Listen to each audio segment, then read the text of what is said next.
안녕하세요. 이나무의 품질잡이 양쌤입니다. 여러분들을 품질경영의 세계로 안내합니다.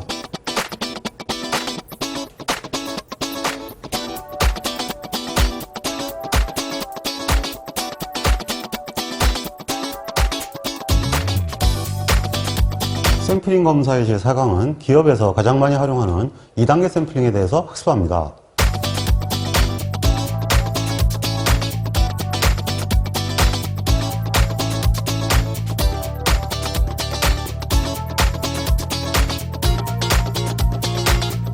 오늘의 공공 주제입니다. 2단계 샘플링의 개념과 특징을 이해해야 합니다. 층별 샘플링의 개념과 특징을 이해해야 합니다. 집락 샘플링의 개념과 특징을 이해해야 합니다.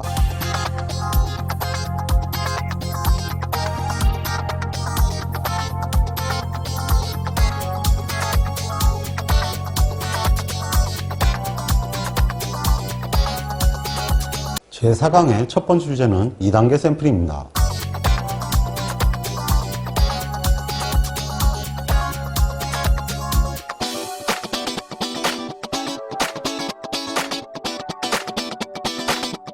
이번에는 여러가지 특수 샘플링입니다. 일반적으로 많이 있는 경우인데요. 우선 첫 번째가 2단계 샘플링입니다.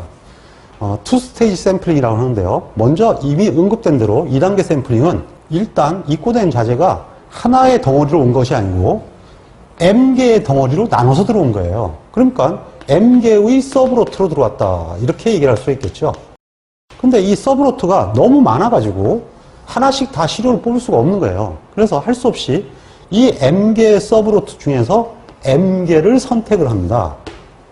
결론적으로 이 M개의 서브로트가 선택이 되어 있는데 그 M개의 서브로트들 안에는 각각 N개의 로트가 있습니다. 근데 이 중에서 싹 다 검사하는 게 아니고 이 중에서 일부를 검사하는 거예요. N개씩. 이러한 과정을 2단계 샘플링이라고 합니다. 그러니까 결론적으로 이렇게 되는 거죠. M개의 서브로트에서 M개를 고르고 그 M개의 서브로트에 포함되어 있는 각각의 N개에서 N개를 검사하는 거죠. 그러니까 결국은 군간 변동에 영향을 미치는 것은 M개고요. 군내 변동에 영향을 미치는 것은 MN개가 된다는 얘기입니다.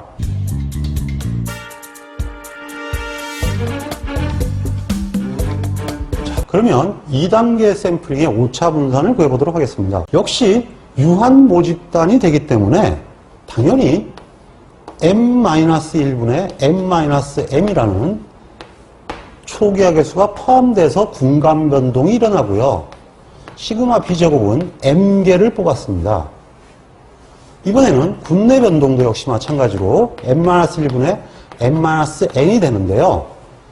이것은 M박스에서 각각 N개씩 뽑았으니까 MN개만큼이 시그마 W제곱에 영향을 미치게 됩니다. 실제로 요까지이기 때문에 이것은 샘플링의 오차 분산이라고 정의를 해놓은 거죠. 그래서 이때는 시그마 S제곱이 VX바다 이렇게 돼 있는데 여기서는 샘플링의 오차 분산이니까 측정 오차가 들어가 있지를 않죠. 통상 시험 문제에서 이런 경우를 구하라 그럴 때는 샘플링 오차를 구하시오 하는데 단 측정 오차는 고려하지 않는다, 이런 단서를 대부분 줍니다. 자, 여기서 마찬가지로 이 초기화 개수는 대개가 뭐 M분의 M이 0.1보다 작고 N분의 N이 0.1보다 작은 경우가 일반적이기 때문에 기본적으로 이 초기화 개수는 거의 고려하지 않습니다. 그러므로 이것은 생략되겠죠. 그래서 실질적으로 대략적인 공식은 M분의 시그마 B제곱 플러스 MN분의 시그마 W제곱으로 표현할 수 있습니다. 자, 그러면 책에는 없지만 이 2단계 샘플링을 확실히 이해하기 위해서 한번 계산 문제를 풀어보도록 하겠습니다. 이거는 참고로 2차 시험에 자주 출제되는 문제입니다. 15kg들이 화학약품이 60상자가 입하되었습니다. 그럼 이 60상자가 라지 M이 됩니다. 그리고 약품의 순도를 조사하기 위해서 60상자 중에서 5상자를 랜덤으로 샘플링하고, 즉 M이 5상자다 이렇게 되는 거죠. 각각의 상자에서 6인크리멘트씩 샘플링하여, 그러니까 6인크리멘트에서 뽑았다 그랬으니까 이것이 바로 N이 되는 거죠. 참고로 인크리멘트는 특별한 단위가 아니고 측정 단위로 정의된 것입니다. 그래서 기본적으로 6 인크리멘트라 그러면은 6개 이렇게 이해하시면 되겠습니다. 이것을 리듀싱을 했네요. 리듀싱 해가지고 반복 2회 측정하였다. 즉 K가 2다 이런 얘기가 되겠네요. 이 경우에 전체의 추정 정밀도를 구하시오 이렇게 얘기를 했죠. 그러면 이거는 측정 오차가 있으니까 평균치의 오차 분산 맞네요. 그럼 Vx바 이렇게 되겠죠. 자, 그러면 지금부터 배운 대로 한번 정리해 보겠습니다.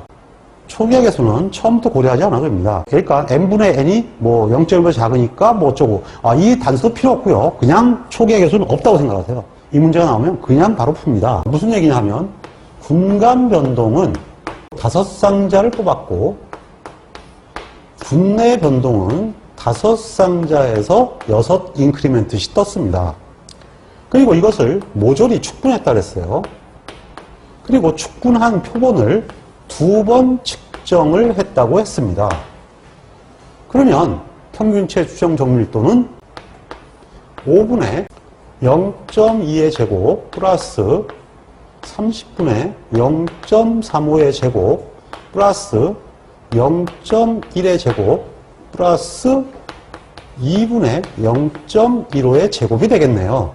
그러면 0.03333이 됩니다. 두 번째는 신뢰 구간 95%를 만족하는 평균치의 추정 정밀도 이렇게 되면요. 이거하고는 또 다릅니다. 이거는 그냥 모평균의 추정 정밀도 시그마 x바 제곱은 그러면 평균치의 오차 분산을 얘기하는데 신뢰 구간 95%를 만족하는 평균치의 추정 정밀도는 정도를 구하라는 얘기입니다. 그래서 베타 x바를 구하라 이런 얘기가 돼요. 그럼 결국은 이건 이렇게 되겠죠. 1.96 루트 vx바다 이렇게 되고요. 그럼 이거는 1.96 곱하기 루트 0.03333이 되겠죠. 그러면 0.35785가 됩니다. 지금까지 평균치의 오차 분산과 신뢰 구간 95%를 만족하는 평균치의 추정 정밀도를 학습하였습니다. 이 두 가지는 기본적으로 시험에 자주 나오는 것이기 때문에 반드시 익혀두셔야 합니다.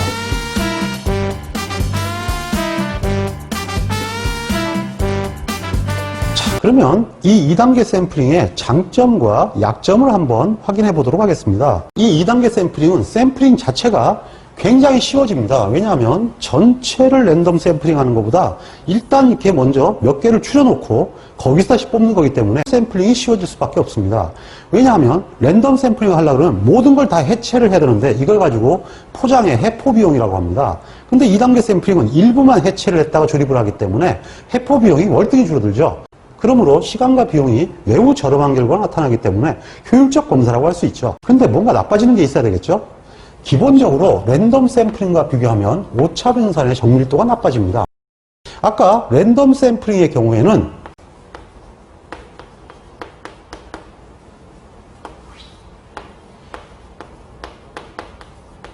이러한 형태의 공식을 따른다고 했습니다. 자, 그리고 2단계 샘플링의 경우에는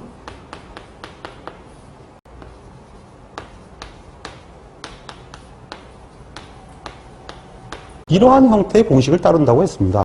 자, 지금 현재 샘플 개수가 여기는 mn개인데 여긴 샘플 개수가 n개가 되죠. 자, 뭐가 맞지 않죠? 이걸 비교를 하려면 일단 표본 개수가 맞아야겠죠. 그러면은 이거를 그냥 mn개다 이렇게 해보겠습니다.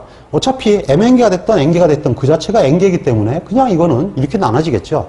자, 그러면 이 랜덤 샘플링과 2단계 샘플링을 비교를 해보면 어떤 형태의 공식이 나오냐면 이러한 형태의 공식이 나옵니다. mn분의 시그마 b제곱 플러스 시그마 w제곱이 결국은 랜덤 샘플링의 오차 분산입니다. 그리고 2단계 샘플링은 n분의 시그마 b제곱 플러스 mn분의 시그마 w제곱이 됩니다. 여기서 여기다 n을 곱하면 여기에 n이 곱해지겠죠. 그러면 이것을 전부 약분할 수가 있네요. 약분한 결과 이 공식은 이렇게 표현이 될 수 있습니다.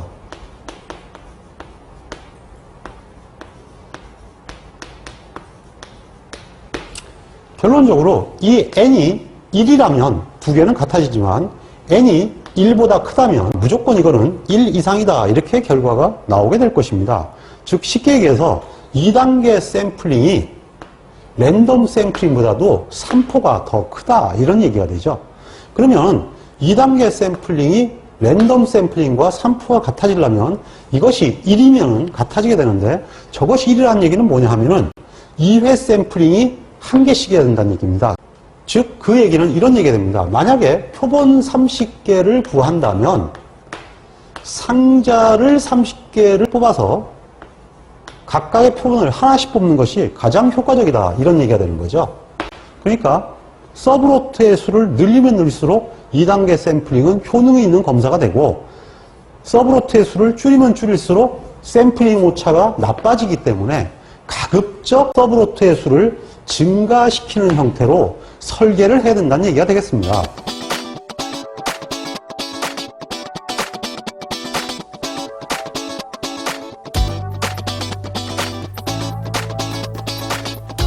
제4강의 두 번째 주제는 가장 효과적인 샘플링 방법인 층별 샘플링입니다.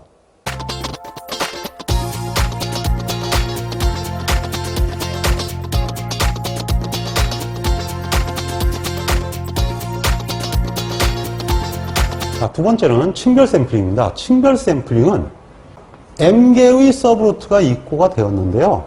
이번에는 M개를 모조리 선택을 하는 경우입니다. 이렇게 되려면 서브로트의 수가 지나치게 많으면 안 되겠죠. 그래서 서브로트가 그다지 크지 않다면 모든 층에서 어떠한 개수씩 표본을 선택하는 방식입니다. 그래서 결론적으로 이렇게 되는 거죠. 즉 M개의 서브로트에서 M개를 뽑고 각 N개씩 있는 곳에서 N개를 뽑는다. 이것을 우리는 층별 샘플링이라고 합니다.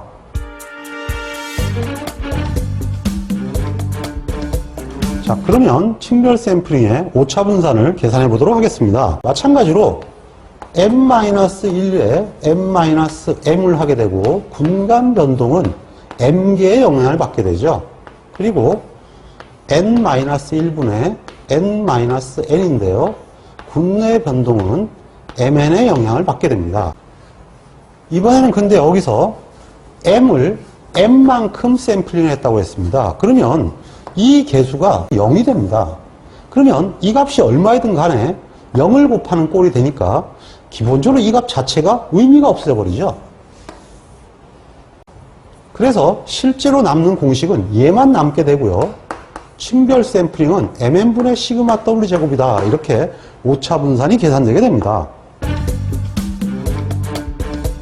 결론적으로 이 층별 샘플링을 랜덤 샘플링과 비교를 해보면 랜덤 샘플링은 MN분의 시그마 B 제곱 플러스 시그마 W 제곱인데 층별 샘플링은 MN분의 시그마 W 제곱만 있기 때문에 결국은 계산이 이렇게 되죠. 이와 같은 식으로 계산이 나오게 됩니다. 결론적으로 이렇게 되니까 층별 샘플링은 근본적으로 랜덤 샘플링보다 산포가 작아지게 되죠. 그래서 정밀도가 우수해집니다.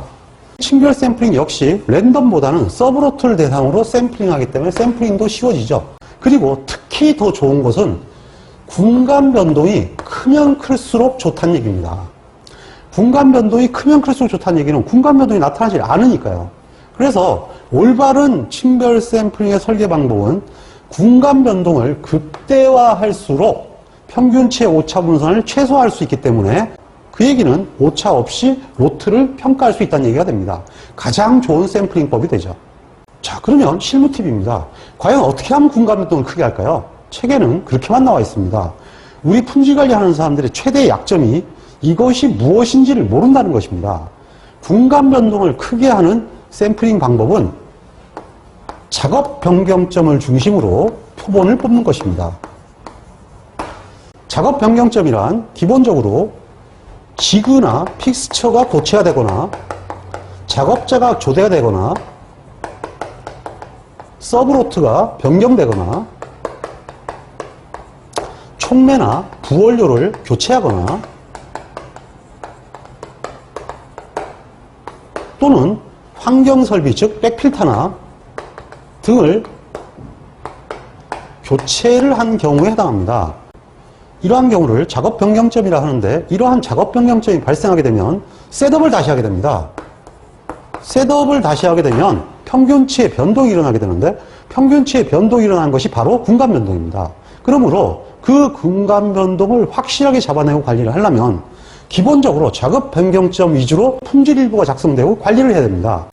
일반적으로 회사에서는 로트를 무조건 일일 생산량 위주로 하고 있는데 이것은 생산량 관점의 로트 관리입니다. 품질 입장에서 로트 관리는 기본적으로 작업 변경점이 일어날 때 로트가 되는 것이지 하루가 지났다 그래가지고 로트가 되는 것은 아닙니다. 실질적으로 생산을 조금이라도 한 사람들은 제 얘기가 무슨 얘기인지 이해를 할 것입니다. 결국은 그 변동들을 명확하게 아는 방법이 층별 샘플링 하는 것인데 이것이 효과가 있으려면 회사의 작업 변경점의 원칙을 세우고 그 단위로 공정을 관리해야만 우리가 효과적으로 공정을 관리할 수 있다는 얘기가 됩니다. 자, 그러면 층별 샘플링을 해가는 여러 가지 형태를 보도록 하겠습니다. 가장 일반적인 것이 쪽수비입니다. 층별 비례 샘플링이라는 거죠. 예를 들면 몇 개의 층이 있는데 이 층이 예를 들면 100개, 200개, 300개, 400개가 있다면 시료를 10개를 뽑을 때 여기는 1개, 여기는 2개, 여기는 3개, 여기는 4개를 뽑는 겁니다. 그러니까 이렇게 되면 당연히 쪽수비가 되는 거죠. 이 쪽수비를 층별 비례 샘플링이라 하고 즉 시그마 n분의 ni를 총 목표라는 수량에 곱해서 각각의 서브군마다 뽑는 개수를 결정하는 방식입니다. 그 다음에 두 번째는 네이만 샘플링입니다. 네이만 샘플링은 각 노트의 크기 ni와 표준 편차 시그마 i의 곱으로서 비례 할당하는 방식입니다. 방식은 똑같아요. 다만 ni 대 시그마 ni가 아니고 ni 시그마 i 대 시그마 ni 시그마 i가 해당되는 거죠. 이러한 네이만 샘플링의 예는 여론조사할 때 연령대별 투표율을 고려해서 표본을 선택하게 되는데 이것이 일종의 네이만 샘플링입니다.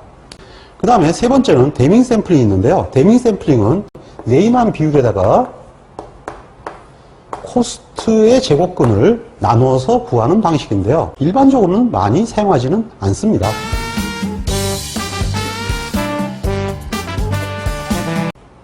자, 그러면 층별 샘플링과 네이만 샘플링을 예를 들어서 한번 할당해 보겠습니다. 일단 총 인원을 400명을 선발을 하려고 하는데요. 도시를 3개를 정했습니다. N1, N2, N3. 각각의 도시의 사람들의 성향의 표준 편차는 지금 이렇게 확인이 되어 있습니다. 자, 이 상태의 3개의 도시에 각각 샘플을 몇 명씩 할당해야 되느냐 하는 문제가 1차 시험과 2차 시험에 종종 출제가 됩니다. 자, 그러면 이것은 이렇게 정리해야 되겠죠. 일단 도시는 N1, N2, N3가 됩니다. 그 다음에 층별 비례의 경우에는 먼저 총 개는 40만 플러스 20만, 30만이니까 90만이 되네요. 그러면 층별 비례의 첫 번째 도시의 할당은 이렇게 된다는 얘기죠. 총 인원 400명에 대해서 90분의 40이다. 이렇게 되죠. 그러면 177.78이 나옵니다. 두 번째 N2는 20만이라고 했으니까 400 곱하기 90분의 20이 됩니다. 그러면 88.89가 나오네요. 그러면 N3는 이번에는 30만이니까 이렇게 되죠. 133.33이 나오네요. 자, 그러면 여기서 400명을 어떻게 할당하냐면 일단 요 인원을 먼저 계산합니다. 요 인원을 먼저 계산하면 정확하게 398명이 할당되었습니다. 결론적으로 2명이 모자라죠. 그러면 순차적으로 올려주면 됩니다. 이거는 여기가 제일 끝수가 크니까 89명이라는 얘기가 되고 두 번째는 얘네요. 7자가 되죠. 그럼 얘는 178명이 됩니다. 그냥 여기는 그냥 버리고 133명으로 합니다. 아까 N은 전부 올려줘야 된다고 그러지 않았습니까? 아, 근데 이거는 올려주는 게 아니고요. 400명을 쪼개는 거기 때문에 맞춰야 되죠. 그래서 N 문제 중에서는 거의 유일무이하게 이건 올려주는 게 아니라 쪽수를 맞추는 쪽으로 가야 되는 그런 문제가 되겠습니다. 이번에는 네이만입니다. 네이만은 일단 표준편차와 인구를 곱해야 되므로 일단 40 곱하기 20 플러스 20 곱하기 12 플러스 30 곱하기 14가 됩니다. 그러면 각각 800 플러스 240 플러스 420이 되죠. 그러니까 1460이 됩니다. 그러면 N1 도시에는 400명에 대해서 1460명 중에서 800을 할당하게 되고요. 219.18이 나오네요. 그리고 N2는 400명에 대해서 240 나누기 1460이 되겠죠. 그러면 65.75가 나옵니다. 그리고 N3는 400명에서 420분의 1460이 되네요. 그러면 115.06이 됩니다. 자, 그러면 이것을 한번 더 해볼까요? 이걸 더하면 399명이 됩니다. 그러면 일단 가장 큰 게 이놈이죠. 그럼 얘를 66명으로 할당하고 나머지는 그냥 219명과 115명을 할당하면 400명이 되죠. 이렇게 할당하는 문제가 되겠습니다.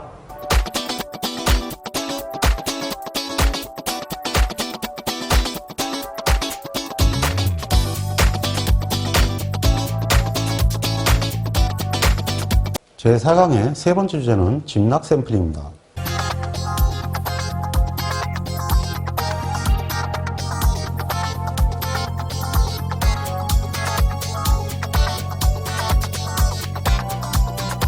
자, 세 번째는 집락 샘플링입니다. 이 집락 샘플링은 군집 샘플링 또는 취락 샘플링이라고도 합니다. 클러스터 샘플링이라고 하는데요. 이거는 층별 샘플링하고 반대입니다. 먼저 M개의 서브로트 중에서 M개만 서브로트를 선정합니다. 그러니까 M개 중에서 M개만 선정하는 거죠. 자, 그러면 이 M개의 박스에는 N개가 있을 건데요. 이것을 모조리 전수검사를 하는 거죠. 그러니까 그 서브로트를 돌이쳤다, 시쳇말로 이렇게 검사를 하는 것입니다. 예를 들면 서브로트가 10무대기가 있었다. 그럼 2무대기를 선택해서 그거를 모두 전수검사하는 것. 이것이 바로 집락 샘플입니다. 그러니까 예를 들면 맥주를 하나 만들었어요. 그럼 홍대 앞에 가가지고 거기서 지나가는 사람 맥주를 먹이죠. 그때 샘플링에서 맥주를 먹이는 게 아니라 지나가는 사람 다 먹이잖아요. 그러니까 결국은 홍대 주변에 있는 사람들은 그 맥주를 다 먹이는 겁니다. 그래야 이게 집락 샘플링이 되는 거거든요. 그래서 보통 어떤 제품의 개발을 했을 때 선호도 체크를 한다든가 이런 경우에는 대개 취락군을 쓸 수 있는 지역을 가가지고 거기서 이 사람 저 사람 할 것이 이것저것 다 먹여보는 겁니다. 그러면은 거기에는 호불호가 분명한 사람들이 있으니까 그 제품에 대해서 명확한 판단을 할 수가 있죠. 그래서 일반적으로 우리 제조업보다는 주로 개발 단계에서 마케팅 요원들이 주로 많이 쓰는 방식이 집락 샘플링입니다.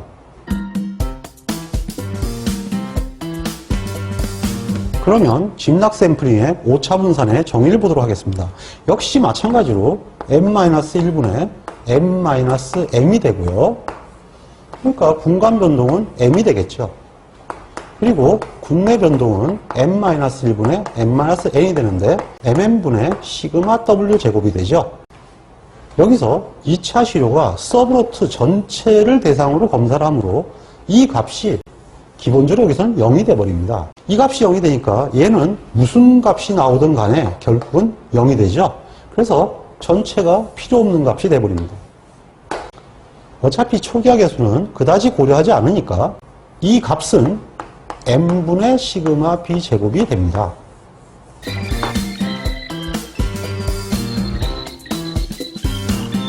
자, 그러면 랜덤 샘플링하고 비교를 한번 해보겠습니다. 랜덤 샘플링은 mm분의 시그마 b 제곱 플러스 시그마 w 제곱이고 취락분은 m분의 시그마 b 제곱이 됩니다. 그러므로 여기다가 n을 곱하면 이렇게 되겠죠?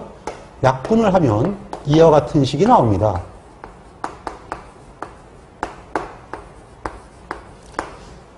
얘는 평가하기가 좀 상당히 곤란하네요. 뭐 이게 숫자가 뭔지를 모르니까 저기에 따라서 값이 달라지는 거 아니겠습니까? 다만 확실한 건 뭐냐 하면은 군내 변동은 나타나지 않으니까 군내 변동을 최대한 크게끔 집락분을 구성하는 것이 이익이다. 이건 알 수가 있죠. 그래서 실제로 시험 문제에서는 집락은 군내 변동을 크게 해야 되고 층별 샘플링은 군간 변동을 크게 하는 것이 좋은데요. 이것을 여러분들이 잘 기억을 못해요. 그래서 이것을 효과적으로 기억하시려면 이러한 식을 하나 만들어서 기억하시면 답안 쓰시는데 도움이 될 수가 있습니다. 일단 B가 W보다는 앞에 있죠. 그러니까 BW 군간, 군내, 여긴 기억이고 이거 니은이에요. 그러니까 기억이 니은보다 앞에 있으니까 군간이 군내보다 앞에 옵니다. 그러면 군간이 앞에 오는데 기본적으로 군간 앞에는, 바깥에는 원래 갠세기 까는 놈이 많죠. 뭐 집에서야 마누라는 바가지를 긁지만 밖에 나가면은 부장새끼, 과장새끼, 대위새끼, 사원새끼가 바가지를 긁기 때문에 숫자 긁는 새끼가 더럽게 많습니다. 여기다 n을 붙이고요. 이렇게 쓰십시오. 우리 집은 2층이다. 이렇게 기억을 하시면 집락 샘플링은 n 시그마 b제곱만 있고요. 2단계 샘플링은 둘 다 있고요. 층별 샘플링은 요것만 있습니다. 그러니까 당연히 층별 샘플링은 이놈이 크다는 얘기는 이놈이 작아진다는 얘기니까 이놈이 클수록 좋다는 얘기가 되고, 집락 샘플링은 이놈이 클수록 좋다는 얘기가 되죠. 그리고 2단계 샘플링은 얘가 1일 때 가장 좋다. 이렇게 한꺼번에 얘기가 되기 때문에 요 개념으로만 암기를 하고 계시면 이 전체에 관한 시험 문제들은 거의 틀릴 것이 없을 것입니다.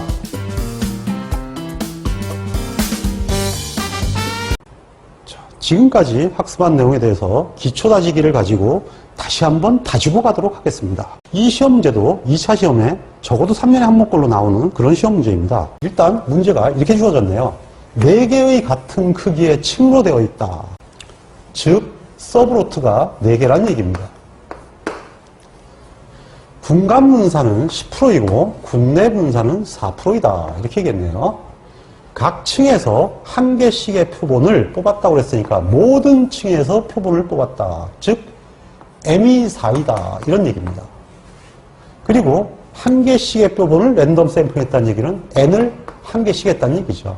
이것에 대해서 평균치 x바를 구할 경우에 평균치의 추정 오차 분산을 구하시오라 그랬으니까 결국은 vx바는 이렇게 물어본 건데요. 원래대로 하면 vx바는 m분의 시그마 b제곱 플러스 mm분의 시그마 w제곱을 하셔야 됩니다. 근데 문제는 이것이 각 층에서 뽑았다 그랬으니까 m이 m이에요. 그러니까 사실은 여기에 초기화 계수 m-1분의 m-m을 검토하셔야 되는 거죠.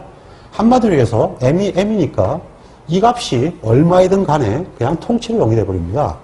이것이 이 문제의 포인트입니다. 즉 층별 샘플링이라는 얘기죠. 그러므로 이 층별 샘플링은 다시 쓰면 vx바는 이렇게 얘기가 되죠. 층이 일단 4개고요. 각각 하나씩 뽑았고 시그마 w가 4라고 했으니까 vx바는 1이 되네요. 자, 그러면 이게 첫 번째 문제고요. 그 밑에 딸린 식구가 또 하나 있네요. 그리고 95%를 만족하는 평균치의 추정적 밀도, 즉 정도 베타 x바를 구하시오. 이런 얘기죠. 베타 x바는 1.96 루트 vx바가 되죠. 그러므로 1.96 루트 1이 되고요. 결론적으로 1.96이 되네요.